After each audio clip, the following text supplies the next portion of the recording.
ॐ अज्ञानतिमिरन्धस्य ज्ञानाञ्जनशलाखया चक्षुरुन्मिलितं येन तस्मै श्रीगुरवे नमः। श्रीचैतन्यमनोभीष्टं स्थापितं येन भूतले स्वयं रूपः कदा मह्यं ददाति स्वपदान्तिकं।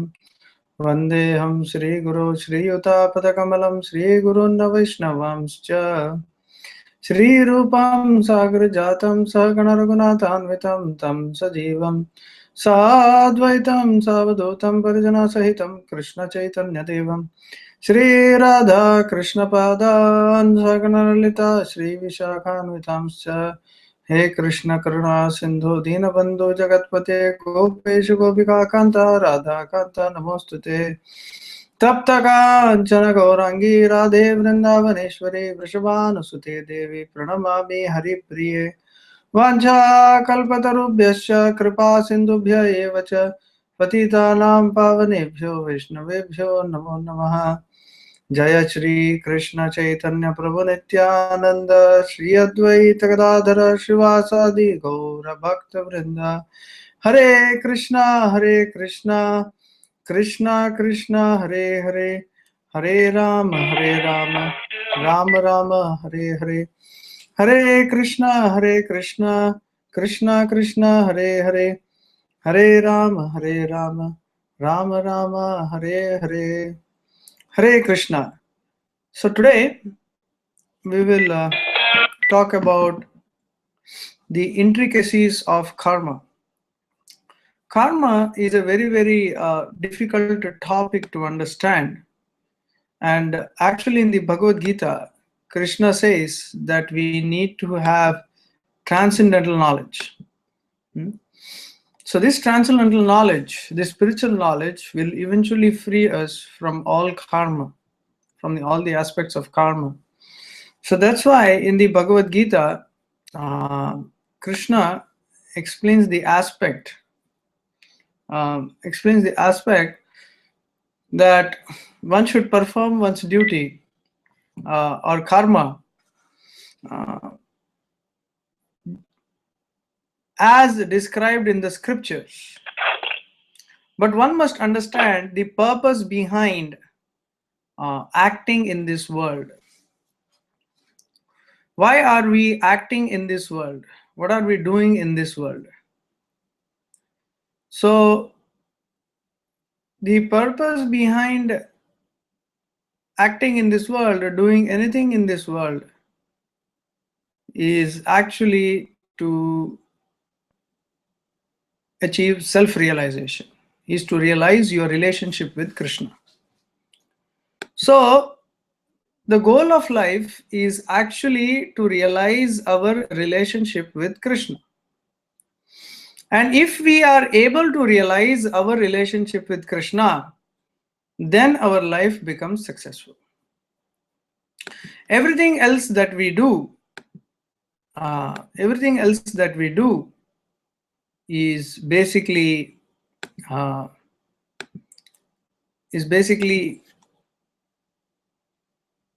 should be around this. Everything else we do in life should revolve around self-realization. Self-realization should be the goal of all activity. And when we are fixed in the goal of self-realization, only then we can actually become successful. So now Krishna has highlighted that before you act in this world, we need to accept a guru. Only when you accept a guru, your spiritual life actually starts. Without accepting a guru, we cannot even think of spiritual life. So, only a guru can explain what is beneficial for us. Only a guru can explain what is good for us, what is beneficial for us. So, a guru is the one who understands Krishna, who loves Krishna, who has a deep relationship with Krishna and who can guide us establish our relationship with Krishna. Now, in performing that activity, that is the spiritual activity, we need to understand one thing very, very important, that by Krishna's mercy, one gets Guru, and by Guru's mercy, one gets Krishna. Now, Krishna is the original father, the original Guru, the original spiritual master. He is right in our heart. We already know this. He is right within our heart, and he is giving us transcendental knowledge.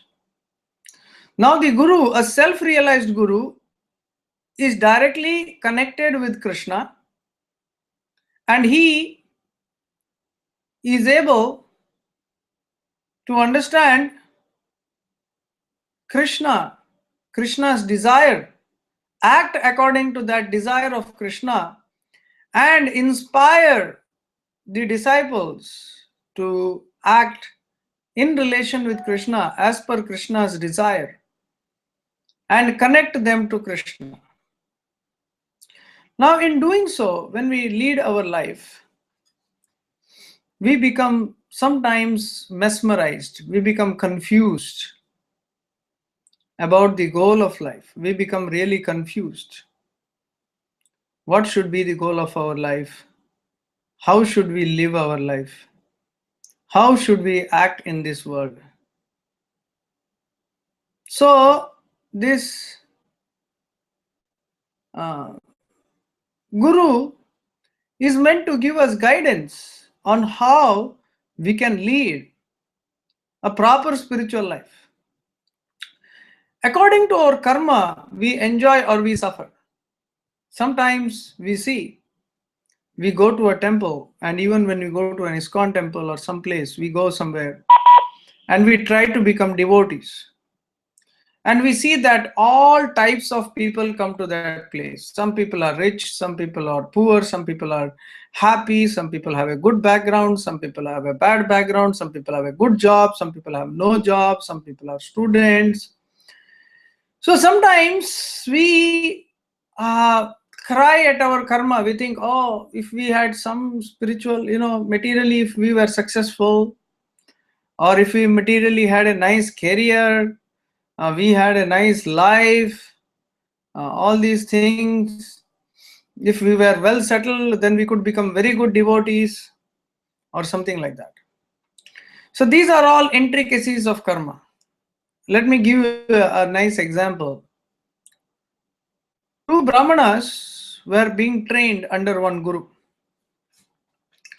And one of the Brahmanas was very sinful, and one of them was not so sinful. One of them was very pious. So the pious Brahmana was pious throughout his life, and the sinful Brahmana was completely sinful throughout his life. Many years they were all passing, and they had the same Guru. One of them was cheating his Guru, and one of them was sincerely following his Guru. So other one Guru thought, okay, he will change sometime, and the other one, the Guru was always supportive and happy to support. Now one day, both these Brahmanas had actually grown up. They had grown up. And once they had grown up, these Brahmanas had grown up,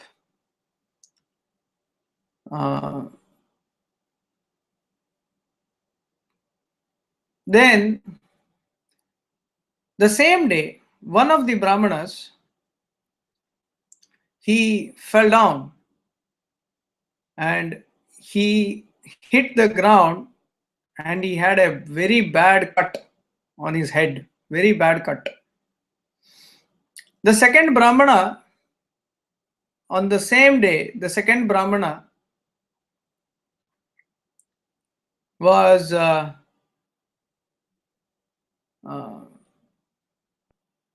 who was very sinful. He also fell down, hit the ground. but he got a pot of gold in some jungle, a pot of gold.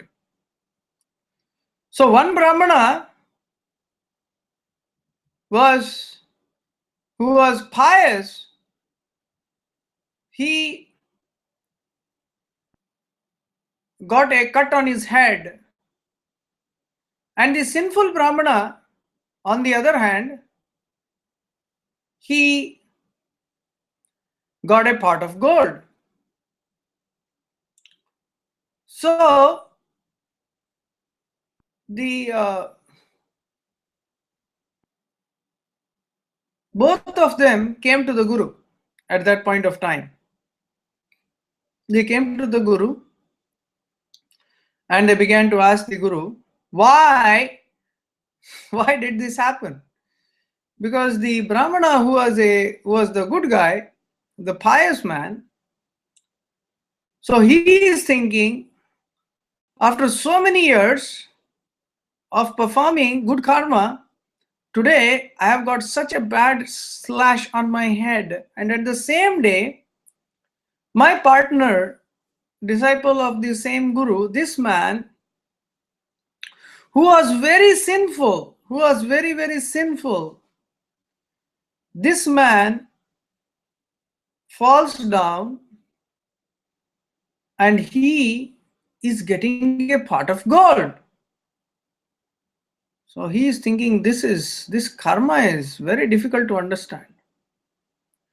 How come I do so much good activity and this is what happens to me? And how come he performs so much sinful activity and this happens to him? He gets a pot of gold despite being sinful. Why? So both of them are bewildered, actually. Both of them are bewildered. In other words, we hear this common saying, why do good things happen to bad people and why do bad things happen to good people? So the Guru goes into a serious meditation and he tries to meditate on the intricate karma of both the devotees. So when he was meditating, the Guru sees that the person who was very, very sinful throughout his life, in his last life he had performed so much good karma. On this particular day, this man should have become a king. He should have become a king. But because of his bad karma, he killed all his chances, and all that he got was a pot of gold. The other person, on the other hand, this devotee, who was very pious throughout his life, and today he happened to fall down and have a gash on his head. He happened to have a gash on his head. He was actually performed so much impious in his previous life that because of this life's pious activity, this man today, he was supposed to be killed. He was supposed to have died today, but he escaped with a slash on his forehead. So do you see that some things we are not able to see, some karma we are not able to detect, but it is waiting to happen.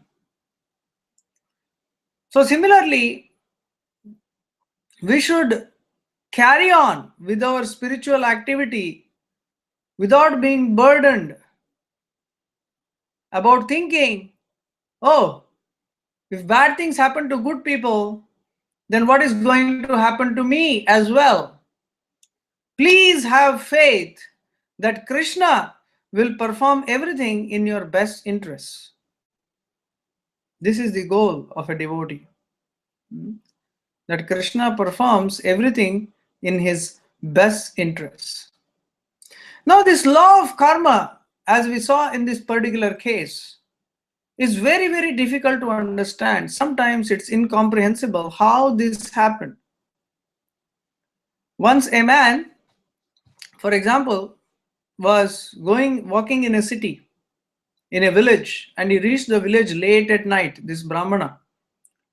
And then this Brahmana, he, because it was late at night, he wanted to sleep in that village. He was very tired. So he asked around the village where he could take rest, and they directed him to the village chief's house, who had an extra outhouse. So he went to the village chief's house, and there he asked him if he could stay there for the night. So this Brahmana was very nice looking, very handsome, and then the village chief said, "Okay, you can sleep in my outhouse, fine. So here it is." And then he tells his servants to bring him a nice cloth to sleep, bedding, everything, food and dinner, everything, and says, "Take care of yourself." And he puts him there. So once he puts him there in that place at night, this village chief's wife becomes very lusty, and she wants to be intimate with that Brahmana, and she goes to that outhouse. And she proposes to this Brahmana, why don't we spend the night together? This Brahmana becomes very bewildered, and he says, "Mata, for me, every woman except my wife is my mother. I cannot think of you in this way, so kindly do not, keep these thoughts. Please go back to your home, and please be with your husband."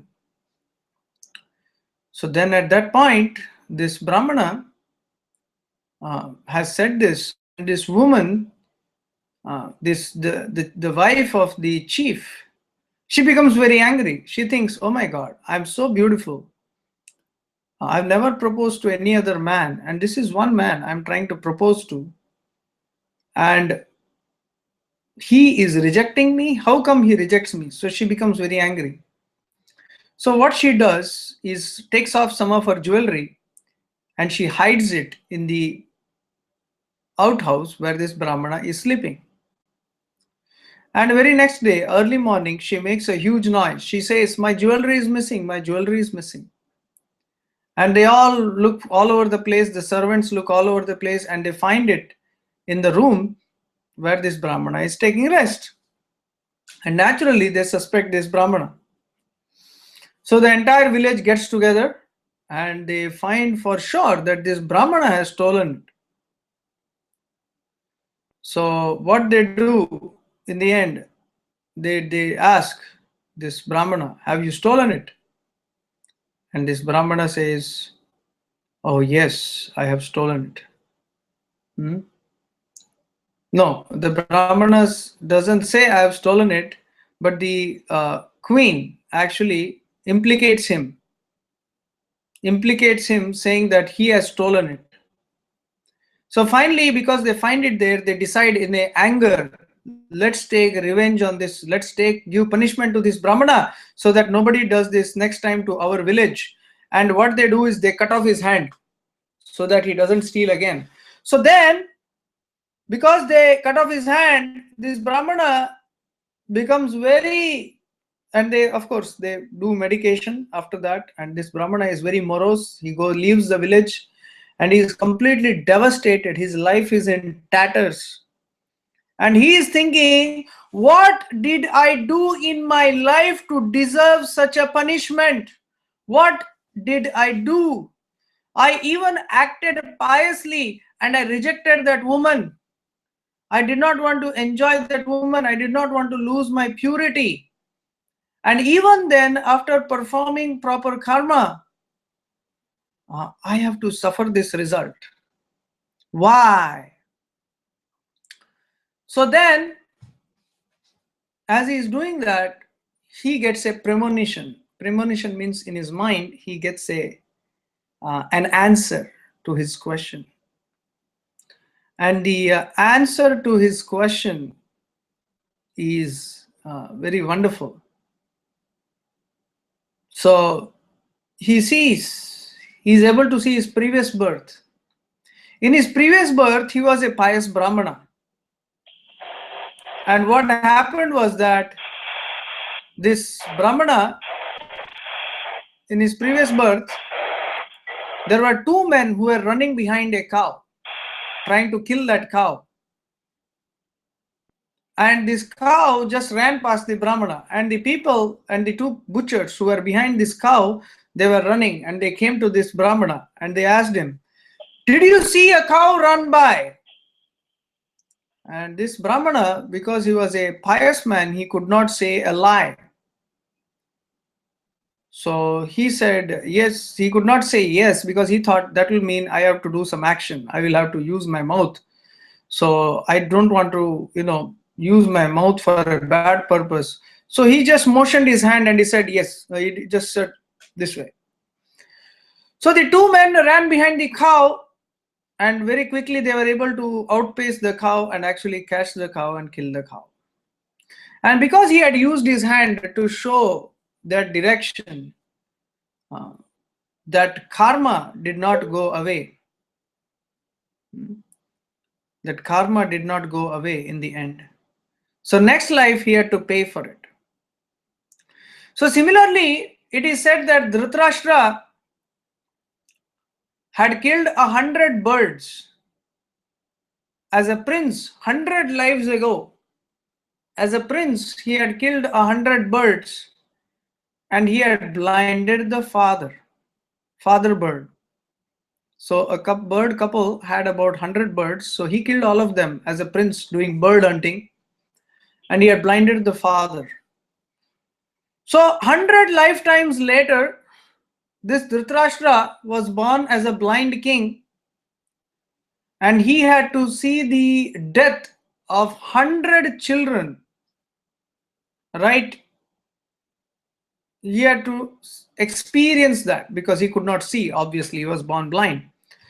So because of that karma of blinding the father bird and killing the 100 birds, he had to suffer the killing of 100 birds, and he had to be born blind as their father.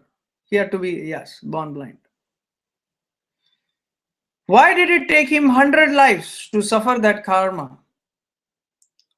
So the answer is he had to get enough karma to have 100 children in one lifetime. That takes quite a lot of karma to have 100 children in one lifetime. That's quite a bit of karma. So here I was just trying to explain to you with giving a few examples how intricate law of karma is. How intricate this karmic law can become. How much can it actually affect you? How much of this karma has different aspects to it? So here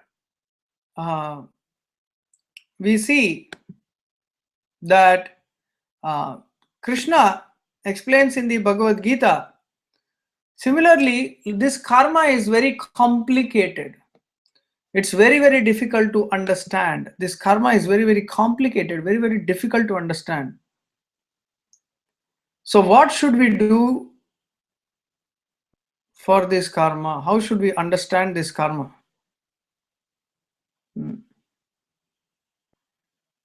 So how can we understand this karma? So here it is said, Evam jnatva kratam karma purvairapi mumukshubhihi kuru karmaiva tasmatvam purvai purvataram kratam. So Krishna says, all the liberated souls in the ancient times acted with this understanding of my transcendental nature. Therefore, you should perform your duty following in their footsteps. So, in the ancient times, all the liberated souls, they acted understanding the nature of Krishna. So basically, in the next verse, he explains why you should act based on understanding Krishna. How to overcome the complexity of karma? You should act in this world understanding Krishna. Why? Because Krishna explains in the next two verses. 4th chapter, 16th verse. Kim karma kim akarmeti kavayopi atra mohitaha tatte karma pravakshami yajnatva mokshase shubhat. Even the intelligent are bewildered in determining what is action and what is inaction. Now I shall explain to you what action is, knowing which you shall be liberated from all misfortune. So Krishna says even an intelligent person finds it very, very difficult to determine what is action and what is inaction. What should be done and what should not be done. It is very, very difficult. Now I shall explain to you what action is, knowing which you shall be liberated from all misfortune. Karmano hi api bodhavyam bodhavya cha vikarmanaha akarmana cha bodhavyam gahana karmano gatihi. The intricacies of action are very hard to understand. Therefore, one should know properly what action is, what forbidden action is, and what inaction is.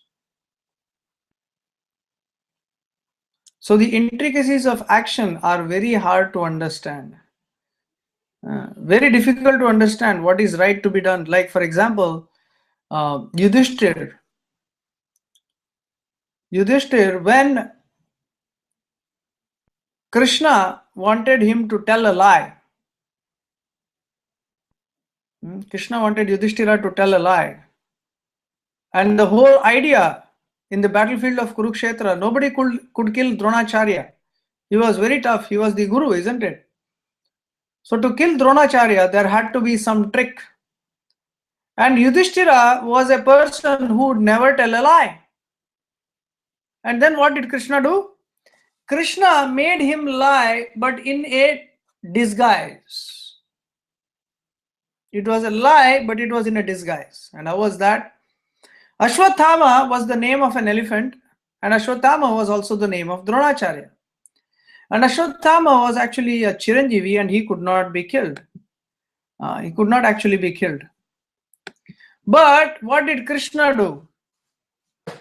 Krishna made Yudhishthira tell a lie in a hidden way. He said, Ashwathamo hatoho, means Ashwathama is killed.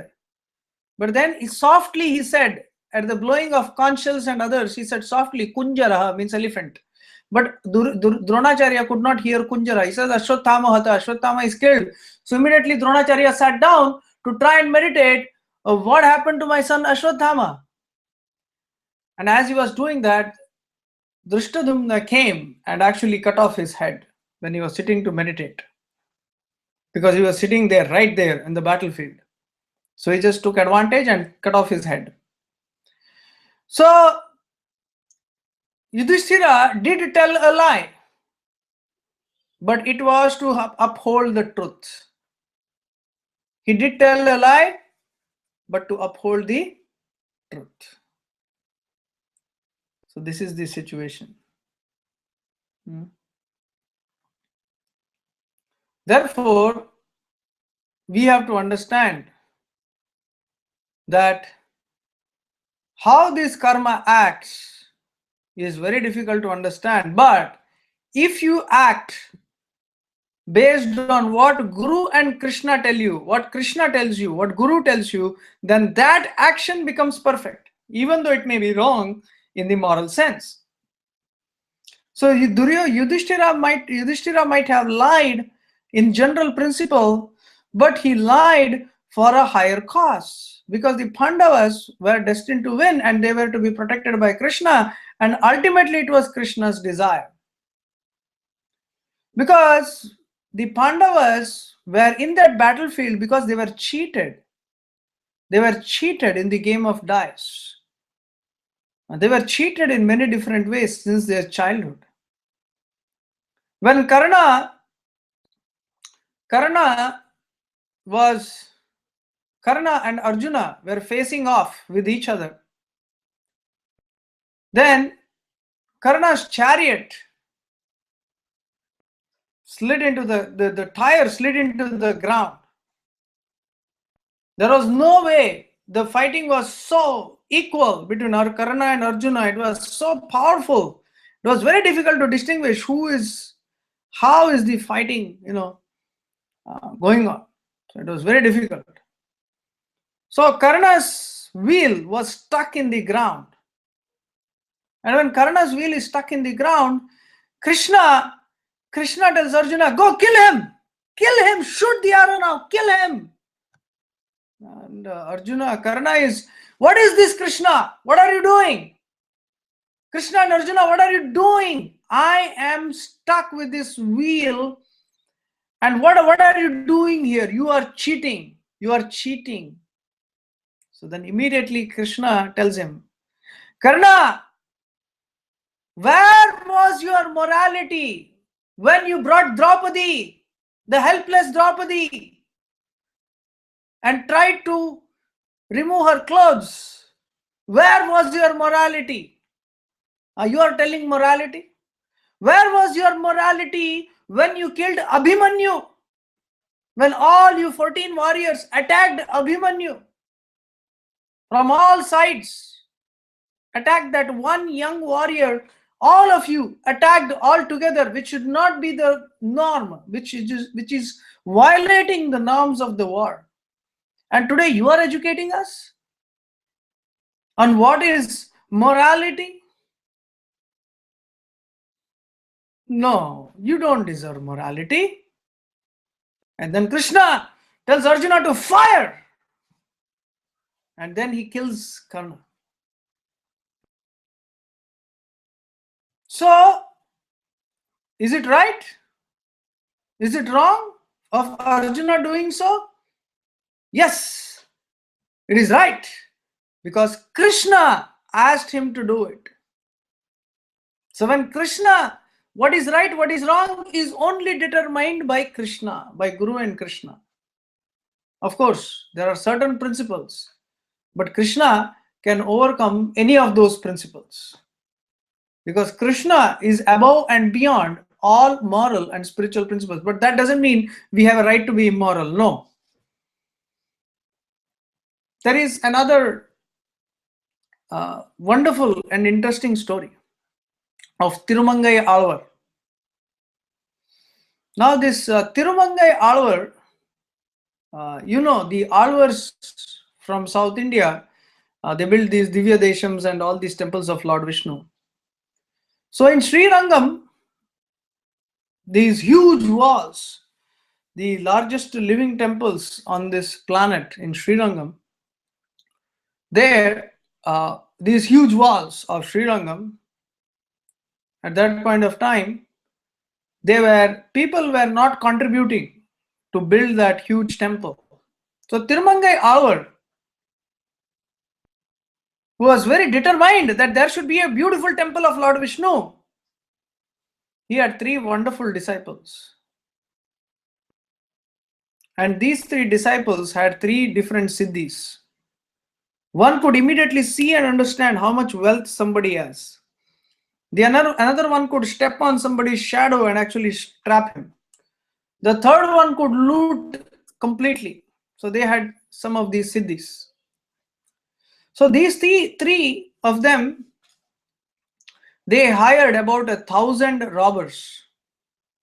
1,000 robbers. And what they did was, people were walking, like earlier people used to trade by walking around in the forests. People used to trade by walking around in the forests. So they would go to these forests, attack the people, collect the money, and what they would do is, Tirumangai Alavar had told them to put the money across the river.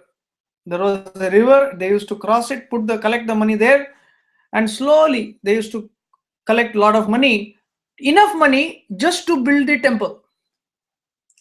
So like this, so Tirumangai Alavar and his three disciples, along with the 1,000 thieves, they looted a lot of people, collected a lot of money. And he said, once this much money is collected, then we will distribute this to all of you. We'll distribute a good portion to all of you. So the thieves were thinking, along with these siddhas, the disciples of Tirumangai Alavar, they would collect all this money, and then they would get their share. So they were very eager for that day, and they continued stealing. So one day, when enough money was collected to build the temple, that day the thieves, they asked one of the disciples, okay, now your work is done, give us our share, we will go. So then one of the disciples put all of them on the boat to cross the river. And when he went to the middle of the river, there was a hole in that boat, and he opened that hole, which was the block was removed, and the boat began to sink very fast. He had a siddhi to walk on water, and he actually crossed that river, and they drowned. All the 1,000 robbers, they drowned and went on the other side, and he came back. They drowned and they died. So then the other two of his disciples, they asked Tirumangai Alavar, what did you do? Why did you educate this man to actually drown and kill them? They helped us. We should have just given their share. Immediately Tirumangai Alavar said, they were looking at the river, and he said, look what is happening. And all those 1,000 robbers, they were coming out of the river in their spiritual bodies, and they were going to Vaikuntha. They were going to the spiritual world. He said, look, this is their spiritual share. This is their spiritual share. So this is what it is. So in the end, he was very happy. All four of them, Tirumangai Alavar and his three Siddhic disciples, they were all very happy because all these people got liberated. Not just that, who all were looted and all their money was used to build that temple, they are getting eternal benefit, and they all went to Vaikuntha. So, laws of karma here, it looked like a freak accident. They were killed, people were looted. In the end, everybody attained Vaikuntha. That's the point.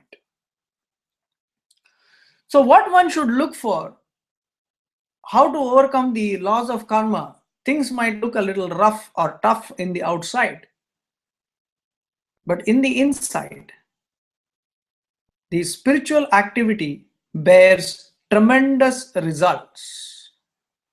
Spiritual activity bears tremendous results. And Krishna calls it as akarma. Akarma means you act in this world in such a way that you don't get any karma. That you do not get any karma. You act in such a way in this world. You eat every day, but you eat Krishna Prasad. Agni Purana states every grain of rice that you eat, you have to take one birth. But if you take prasada, you are immediately freed from that karma.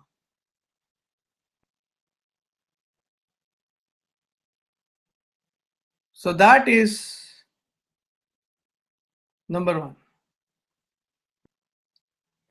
Number two, example, would that be of a Brahmana, Dadichi. Now this Dadichi was requested by Indra to give his backbone for his Vajrayudha so that he can fight the demons to protect his Indra Padavi.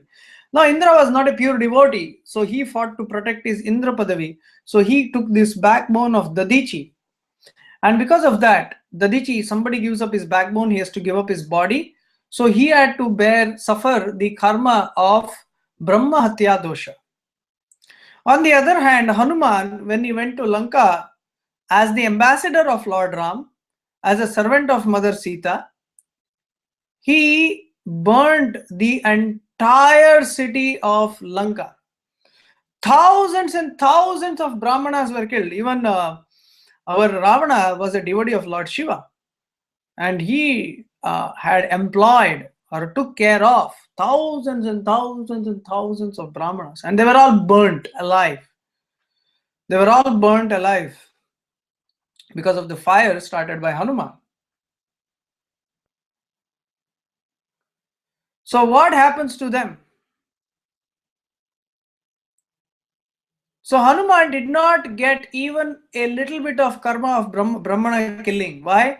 Because he did this on behalf, as a messenger of Lord Ram, to protect Mother Sita, as a messenger of Lord Ram in devotional service. That is why when you do anything in devotional service for the pleasure of the Lord, in fact, everything that you do will benefit the others. Arjuna killed so many people on the battlefield. In fact, everybody died in the battlefield of Kurukshetra except the 5 Pandavas. Everybody who died, it is said, everybody went back to the spiritual world.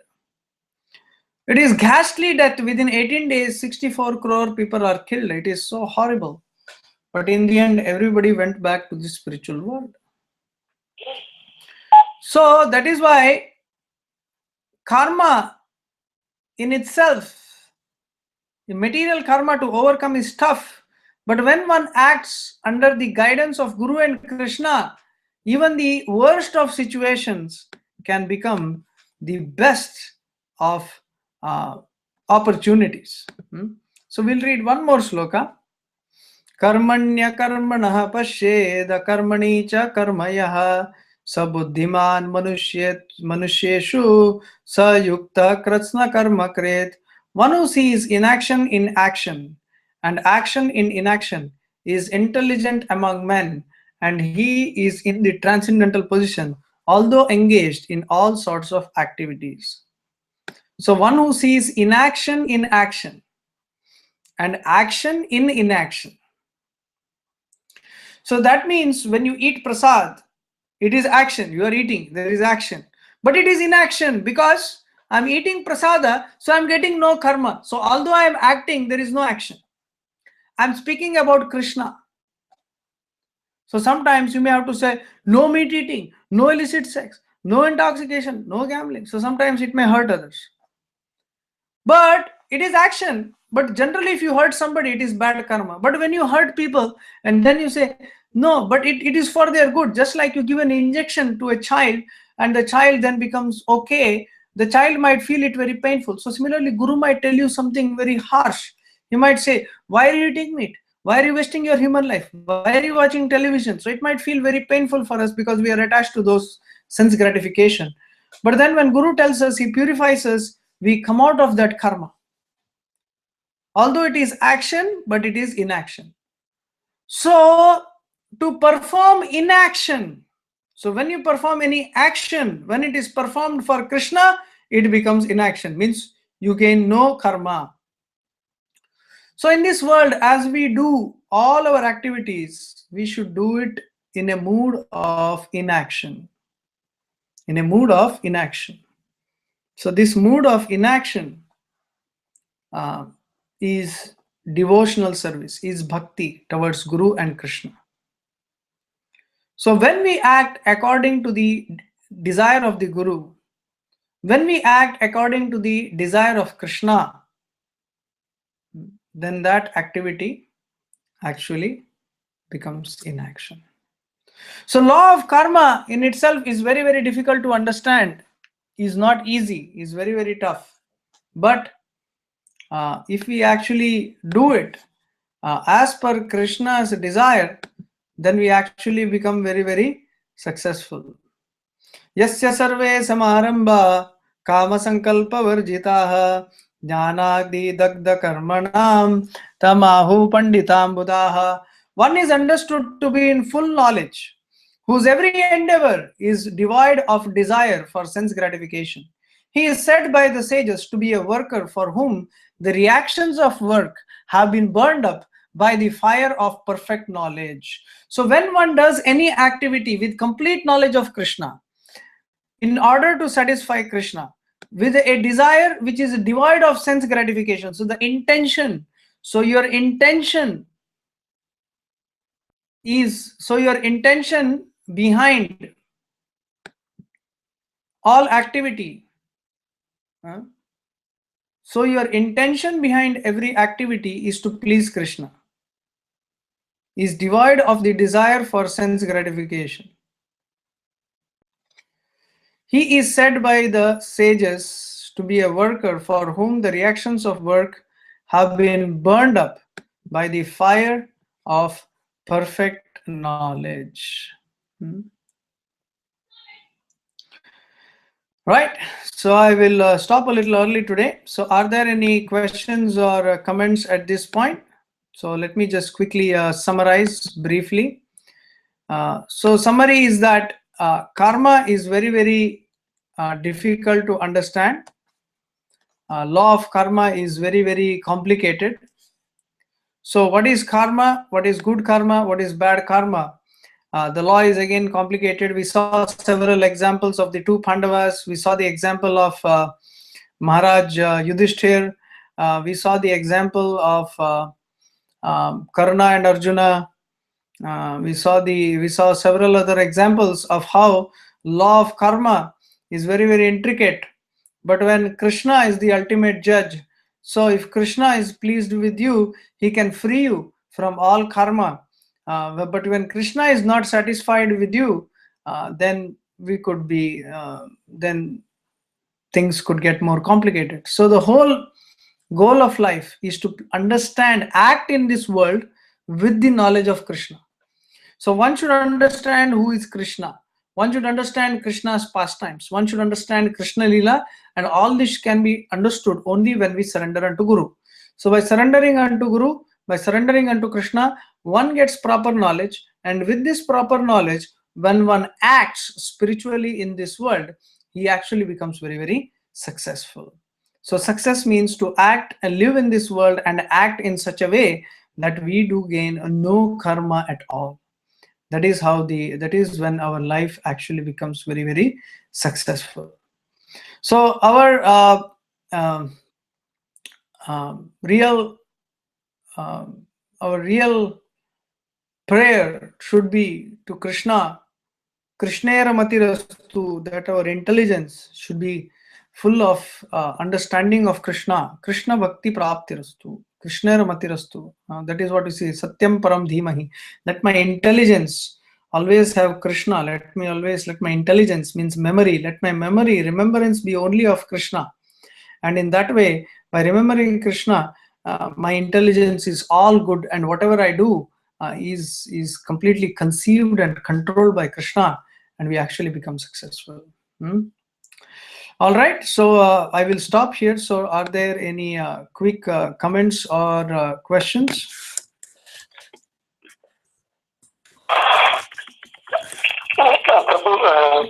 Prabhu, one question which I have is, you said, you nicely explained about the actions becoming inaction when you abide by by your Guru and Krishna, right? So inactions become actions, but otherwise it could just like, for example, yeah. See, the thing is, any action that we do, for example, you are driving a car. So the question here is, how does action become inaction? So the thing is, as I said, I am eating prasad. Agni Purana states that if I eat rice ordinarily, without offering it to Krishna, if I just eat rice, for every grain of rice, I have to take one birth to pay back the karma. So, can you imagine how much rice we eat and how many births we are liable for? But the same rice, if it is offered to Krishna and we eat it, then we gain zero karma. Then you do not take those birds because that food has been offered to Krishna, it has become prasad, and it is free from karma. So similarly, all the activities that we do, for example, we speak, we chant. So we speak, we chant, we are chanting for Krishna, we are talking about Krishna. So when we are speaking also, sannyasa means, sannyasi tries to control his words, maunam, control his mind, control his actions. But that is for those who do not know how to do proper action. But if anybody is able to chant properly, chant the names of Krishna, he is able to act for Krishna, he is able to think about Krishna, then everything is spiritualized. So although there is action, I'm speaking, but I'm speaking about Krishna. I'm walking for Krishna. I'm doing everything, I'm doing for Krishna. So when you do everything for Krishna, then everything becomes Krishnaized. And then everything becomes free from karma immediately. So action in inaction means you perform an activity, but you do not gain karma. And action means you are performing that action and you are gaining karma. In action means although activity is performed, because it is performed for the satisfaction of Krishna, there is no karma that you get. So you become free from all karma. And if one is situated at the time of death, if our karmic balance sheet is zero, so then you become free from the cycle of birth and death and you go to the planet of Krishna, in the planet of Vaikuntha. But if you have karma left, then you have to finish that karma. For example, we have seen many devotees, they are born, they live for very short amount of time because last life they had performed bhakti, but little bit of karma is left. So they are born, they grow up little bit among devotees, and then they quickly leave their body. So little bit of karma you have left, a little bit of rana you have left, then you have to take birth. So similarly, as we perform inactivity, as we perform bhakti, as we perform akarma, as we perform spiritual activity, we gradually become free from all the karma and gradually it stops acting upon us. So, and such a person who has completely overcome his karma, such a person completely who has burnt up all his karma, he actually becomes a siddhi, he is called as Jivan Mukta, means he is free from this bodily karma even when he is within this body. Such a person is called as Jivan Mukta. All right, does that answer your question, Prabhuji? Absolutely, sir. Thank you so much, sir. Okay. Hare Krishna. So any other quick questions or comments? All right, so I will stop here. So thank you all for kindly being present for this conference, and we will see you all next week for another intriguing class. And next week's will be on sacrifices. What are the different types of sacrifices that you can perform? And one last point is that our cow, Mother Anjani, is a little bit sick.